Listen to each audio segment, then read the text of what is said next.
Hey hi everyone, welcome back to my channel and welcome back to another fresh new mini vlog guys. গতকাল ছিল মনসা পুজো, তোমরা সবাই জানো। আর আমি ঝটপট করে রেডি হয়ে নিয়েছি, মনসা পুজোর ইনভিটেশন ছিল সেখানে যাব বলে মায়ের সাথে বেরিয়ে পড়েছি আমি আর মা। বেসিক্যালি বাবার ইনভিটেশন ছিল, বাবা এখন কাজে আছে বলে আমি আর মায়ের নিমন্ত্রণটা রক্ষা করতে চলে গেলাম।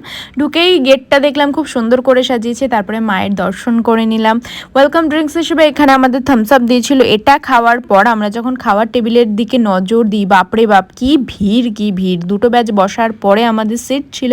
এখানে আমি ওয়েট করতে করতে এত বোর হচ্ছিলাম, আমার মানে কোমর টোমর ফেটে যাচ্ছিলো লিটারেলি। তারপরে অলরেডি খেতে বসে পড়েছি। ফার্স্টে একটা স্টার্টার ছিল, ওটার ক্লিপ নিতে আমি ভুলে গেছি গাইজ, ক্ষমা করে দিও। তারপরে একটা কচুরি টাইপ সাথে চানা মশলা কিছু একটা দিয়েছিল। দেন চলে আসে খিচুড়ি অ্যান্ড তরকারি। তারপরে ছিল পোলাও, চাটনি, মিষ্টি। পোলাওটা খেয়েছি, পোলাও আলুর দম। চাটনিটাও খেয়েছি বাট ক্লিপ নিতে ভুলে গেছি। মিষ্টি ছিল, মিষ্টিটা আমি খাইনি, মিষ্টি পায়েস আমি অতটা পছন্দ করি না। So yeah that's it for today, see you in the next one guys, by.